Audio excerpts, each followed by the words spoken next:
प्रभुं प्राणनाथं विभुं विश्वनाथं जगन्नाथनाथं सदानन्दभाजम् भवद्भव्यभूतेश्वरं भूतनाथं शिवं शङ्करं शम्भुमीशानवीरे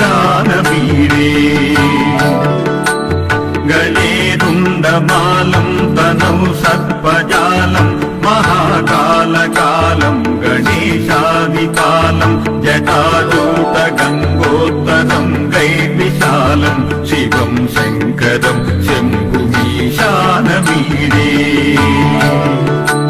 मुदामाकरं मण्डनं मण्डयन्तं महामण्डलं भस्मभूषाधरन्तम् अनादिं जपानं महामोहमानं शिवं शङ्करं शम्भुमीशानवीरे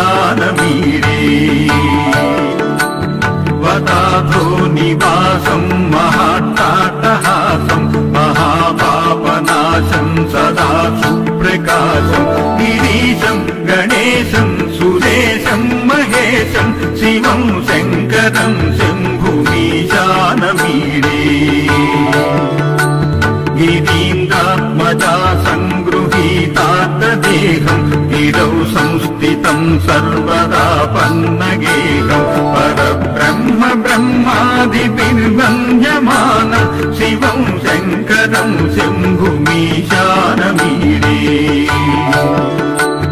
कपालं त्रिशूलं कराभ्यां ददानं पदाम्भोजनं रायकामं ददानं बलिवर्धयानं सुराणां प्रधानं शिवं शङ्करं शम्भुमीशानवीरे शरच्चन्द्रगात्रं गणानन्दपात्रं त्रिनेत्रं पवित्रं धनेशस्य मित्रम् अपर्णाकरत्रं सदा सच्चरित्रं शिवं शङ्करं शम्भुमीशानवीरे हरं सर्पहारं चिताभूविहारं भवं वेदसारं सदा निर्विकारं श्मशाने वसन्तं मनोजं दहन्तं शिवं शङ्करं शम्भुमीशानवीरे स्वयं यप्रभाते नरशूलपाणे पठे स्तोत्ररत्नं त्रिह प्राप्य रत्नं सुपुत्रं सुराज्ञं सुमित्रं कलत्रं विचित्रैः समाराज्य मोक्षं प्रयाति विचित्रैः समाराज्य मोक्षं प्रयाति।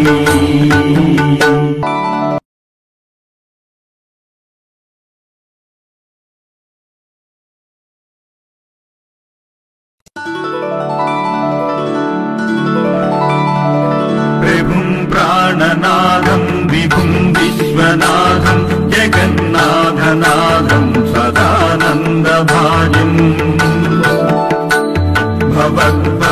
भवद्भव्यभूतेश्वरं भूतनाथं शिवं शङ्करं शम्भुमीशानवीरे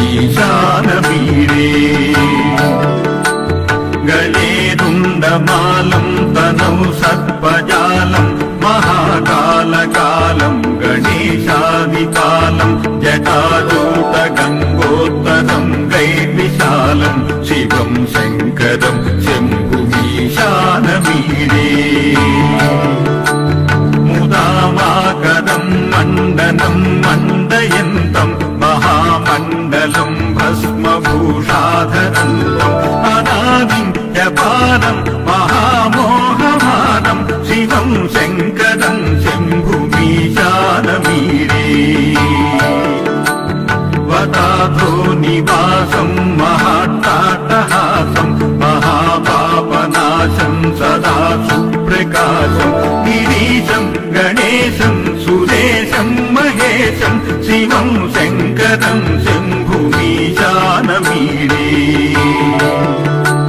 गिरीन्द्रात्मजा सङ्गृहीतार्थदेहं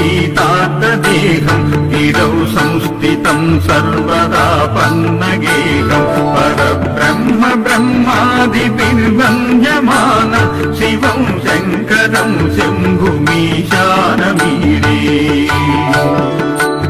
कपालं त्रिशूलं कराभ्यां ददानं पदाम्भोजनं रायकामं ददानं बलिवर्धयानं सुराणां प्रधानं शिवं शङ्करं शम्भुमीशानमीडे शरच्चन्द्रगात्रं गणानन्दपात्रं त्रिनेत्रं पवित्रं धनेशस्य मित्रम् अपर्णाकलत्रं सदा सच्चरित्रं शिवं शङ्करं शम्भुमीशानमीडे हरं सर्पहारं चिताभूविहारं भवं वेदसारं सदा निर्विकारं श्मशाने वसन्तं मनोजं दहन्तं शिवं शङ्करं शम्भुमीशानमीडे स्वयं यप्रभाते नरशूलपाणे पठे स्तोत्ररत्नं त्रिह प्राप्य रत्नं सुपुत्रं सुधान्यं सुमित्रं कलत्रं विचित्रै समाराज्य मोक्षं प्रयाति विचित्रै समाराज्य मोक्षं प्रयाति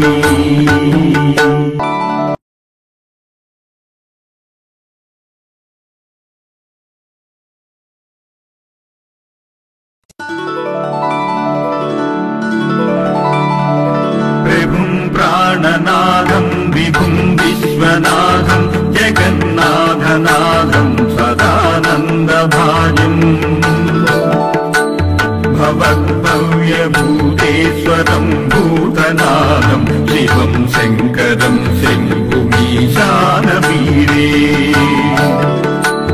गले रुण्डमालं तनौ सर्पजालं महाकालकालं गणेशादिकालं जटाजूटगङ्गोत्तरं गैर्विशालं शिवं शङ्करं शम्भुमीशानमीडे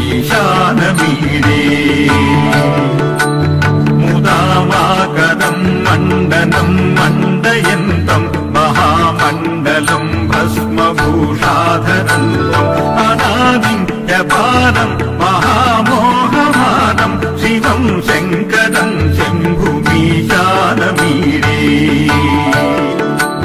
वदाधो निवासं महाट्टाटहासं महापापनाशं सदा सुप्रकाशं गिरीशं गणेशं सुरेशं महेशं शिवं शङ्करं शम्भुमीशानमीडे